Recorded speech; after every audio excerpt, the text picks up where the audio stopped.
مصطفیٰ جان عالم پہ لاکھوں کروڑوں اربوں درود السلام۔ بسم اللہ الرحمن الرحیم۔ السلام علیکم ورحمۃ اللہ وبرکاتہ۔ میری پیاری اسلامی بہنوں اور بھائیوں، آئیے آج قرآن کریم کی ایک اور بابرکت آیت کا پیغام سمجھتے ہیں۔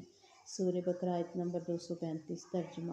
اور تم پر کوئی گناہ نہیں اگر تم اشارے کنابے میں ان عورتوں کو نکاح کا پیغام دو یا اپنے دل میں ارادہ رکھو۔ اللہ جانتا ہے کہ تم ان کا ذکر کرو گے، مگر ان سے خفیہ وعدہ نہ کرو، مگر یہ کہ معروف طریقے سے بات کرو، اور نکاح کا پختہ ارادہ اس وقت تک نہ کرو جب تک عدت پوری نہ ہو جائے، اور جان لو کہ اللہ تمہارے دلوں کی باتوں کو بھی جانتا ہے، اس لیے اس سے ڈرتے رہو اور جان لو کہ اللہ بہت بخشنے والا اور بردبار ہے۔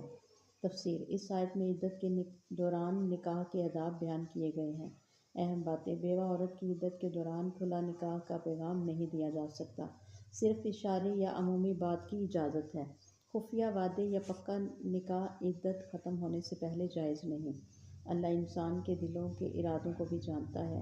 یہ آیت ہمیں سکھاتی ہے کہ اسلام رشتوں میں حیا، احترام اور صبر کو بہت اہمیت دیتا ہے۔ ہمارے لیے یہ سبق ہے کہ نکاح کے معاملات میں صبر اور شرعی حدود ضروری ہے۔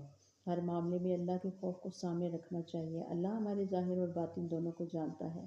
حدیث مبارکہ۔ رسول اللہ صلی اللہ علیہ وسلم نے فرمایا، جو شخص اللہ اور آخرت کے دن پر ایمان رکھتا ہے وہ اچھی بات کہے یا خاموش رہے۔ یہ حدیث ہمیں سکھاتی ہے کہ بات چیت میں بھی ادب اور احتیاط ضروری ہے۔ دعا ہے رب کریم سے، یا اللہ ہمیں اپنے احکام کی صحیح سمجھ عطا فرما، ہمارے دلوں کو پاکیزہ بنا اور ہمیں ہر معاملے میں اپنی حدود کا خیال رکھنے والا بنا دے۔ آمین یا رب العالمین۔